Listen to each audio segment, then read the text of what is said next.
Bueno, buenas tardes. El día de hoy vamos a hablar del artículo que se llama La crisis económica española y sus consecuencias sobre el gasto social. Este artículo habla de los factores que el autor cree que debe tener en cuenta a la hora de analizar las múltiples interrelaciones entre la crisis económica y sus efectos sobre las finanzas públicas, el gasto social, la salud y el bienestar de los españoles. En aras de la brevedad se sigue un argumento lineal con los contenidos básicos del mensaje, dejando para la discusión algunos de los temas más controvertidos, cuya interpretación puede estar fuertemente influenciada por la ideología. El núcleo del argumento es que, a pesar de la doble caída de la recepción española, la asistencia sanitaria ha sobrevivido bastante bien a las consecuencias de la crisis. Este es particularmente el caso cuando la situación se analiza en términos de participación del gasto público en el Producto Interno Bruto y en términos de per cápita. Dada la evolución de los ratios, aunque se desconoce el efecto final en términos de los beneficiarios reales y potenciales, esta incidencia relativamente baja hasta el momento en la salud de los españoles se debe básicamente a las redes familiares, a la puesta en común de sus ingresos y a la aceptación por parte de los profesionales sanitarios españoles de los recortes presupuestarios que han permitido mantener los servicios y su calidad aparentemente frente al empleo privado y a las finanzas públicas. Obviamente esto no es una garantía de sostenibilidad a menos que se recupere el crecimiento económico. Incluso si la economía y las finanzas públicas españolas mejoraran, es necesario reevaluar la composición de la prestación de asistencia sanitaria para lograr una nueva asignación, entre otras responsabilidades públicas y privadas en materia de la asistencia sanitaria de acuerdo con el desarrollo social.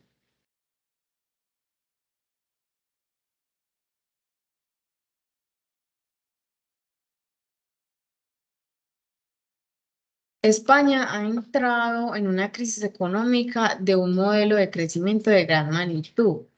La evolución pasada de nuestra economía era conocida, no contenía bases replicables, proyectables en un largo plazo para garantizar la recurrencia en las generaciones de renta y riqueza. De ahí la irresponsabilidad de sus dirigentes en sus esfuerzos de perputación. Todo ello quedó evidenciado con el estallido de la crisis financiera, pero no ha sido esta últimamente la causante de la crisis económica, simplemente ha sido de su desencadenante, que ha mostrado las debilidades del modelo anterior. En este caso, la crisis económica ha acabado retroalimentado la financiera a través del crecimiento, morosidad y la falta del crédito ante uno o más necesitan, que necesariamente está en un desapalancamiento para la economía. La crisis incide en las finanzas públicas por la doble vertiente de crecimiento de las necesidades del gasto y disminución de los ingresos fiscales. Ambos extremos de la crisis de las hojas de tijeras generan déficit público y tienen que ver con los llamados estabilidades, pues con los llamados estabilizadores automáticos, pero no son en sus contenidos factores estrictamente exógenos. El gasto que crece no es indiferente a que se dé uno u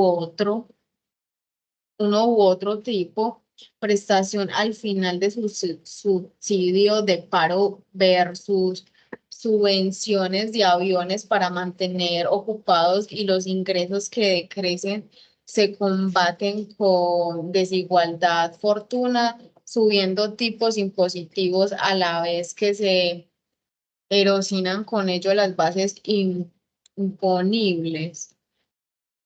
El incremento de los tipos del IVA y descensos de los niveles de consumo y se incentiva como el fraude fiscal.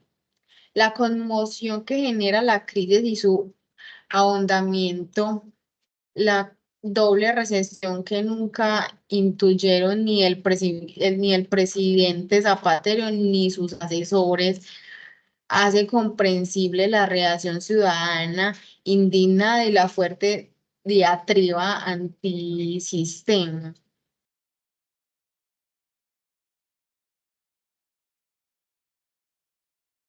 Bueno, como notas adicionales para el debate empírico de las interrelaciones, clasificación o casualidad de crisis económica, designación social y salud, queda pendiente primero la cuestión de qué factores se han de ajustar para comparar resultados, ya sea entre sistemas sanitarios, ya que sea entre estos factores sanitarios, ya sea en la evolución de cada uno de ellos aisladamente.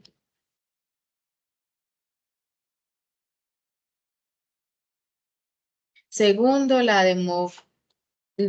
pues la demografía ante la economía inciden en la desigualdad y en la salud. Nuestros mayores son más desiguales en renta en la salud, los jóvenes y en lo contrario, y en la variación de sus composiciones, entre otros factores. Este incide, por tanto, en la desigualdad de ambas, renta y salud. Y el tercero, en el bienestar, se fundan los comportamientos saludables con los no saludables, como fumar, la comida basura y tipos de ingesta, también el alcohol y otros más, así como cuestiones de preferencia social.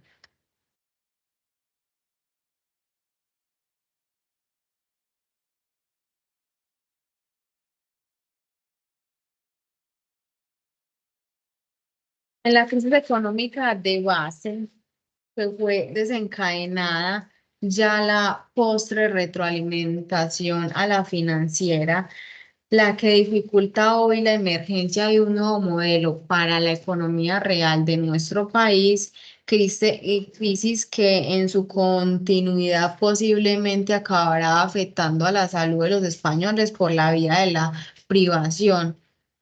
Forzados a la consolidación fiscal y tras intervenciones erradas, los gobiernos la abordan más por la vía del gasto de los ingresos y el sistema sanitario, aunque no ha traspasado líneas rojas.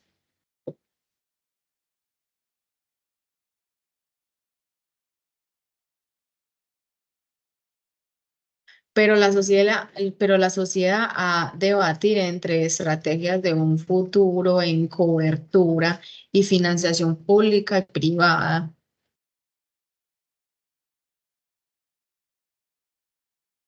Pero la sociedad ha de debatir estrategias de un futuro en cobertura y en financiación pública y privada, en el análisis del costo, la efectividad y la priorización son como las herramientas claves para este necesario competir.